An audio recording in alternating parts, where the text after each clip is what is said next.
Hey, intermediate class. We had our second class on this Friday, and so I'm just like here giving a review of what we did in that class in case you missed it or you forgot what we did over the weekend. What we did was we looked at one endgame, which was the king and rook versus king endgame. Okay, so this is likely one of the harder endgames that you'll face if you need to win this. And basically, uh, you have to try and use this rook to cut off the king, bring the king in front of the other king, and then give a check.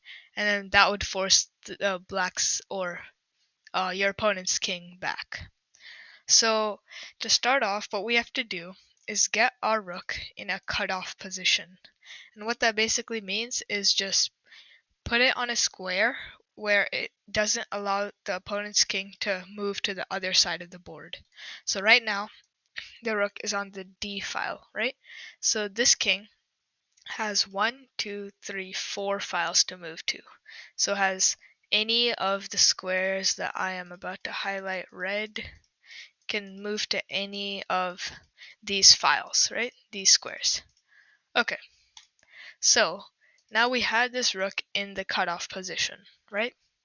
Now what we do is we bring the two kings in a knight move away position. Now what is that? So we all know, I think, that a knight moves like this, right? In an L shape. So 2 squares to one side and 1 square to the other. Okay, so for this king and this king to be a knight move away, where would this king have to go? Our white king. So you can pause the video and just like, if you know the answer, you can say it. Alright, so this king, it would go here, king to c6. Now, if the king goes to c6, these guys are a knight move away, right? So it's like moving a knight away. And the reason that this is important is because this king, no matter where it goes, we gain an advantage. So let's say the king goes up. Now the kings are directly opposite of each other, right? And now what we do is this king can't go forward because this king is blocking all these squares. So we can just give a check with our rook. Now look, what happens when I try to move the king up? It's giving me a red flashing sign, so that means it's an illegal move. So this rook blocks this square and this square. This king blocks this and this. So now the king only has 3 squares, and all 3 of the squares he has to move backwards. So he moves back. Now he only has 3 files to move to. Remember at the beginning of the position he had 4? Now we've cut off 1 file using this method of getting the king into the knight position. Okay, so now the king moved up and then we give a check. And once he moves back, now the rook is in a cutoff position again, and we bring our king to the knight position once again. But what if the king, instead of going up, he went down, king to e4? Now, how do we get the king to a knight position? You can pause the video and think about it right now.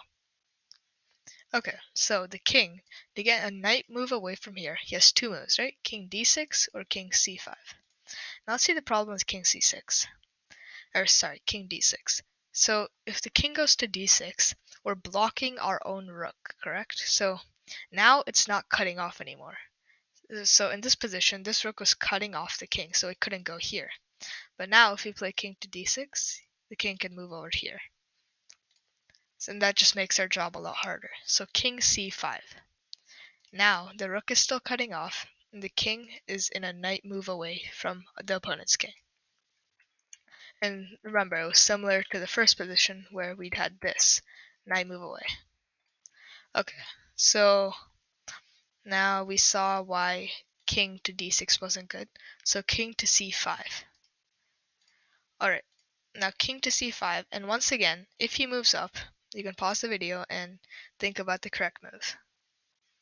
Okay, so the correct move is rook to e8 check.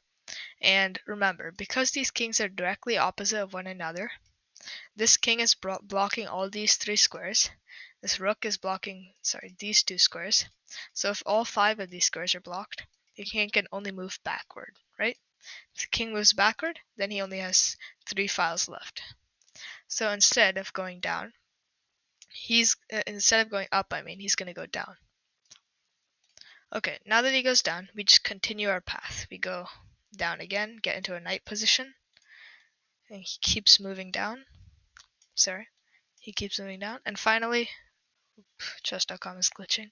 Okay, so now we're at this position, right? This king is at the very bottom rank, right?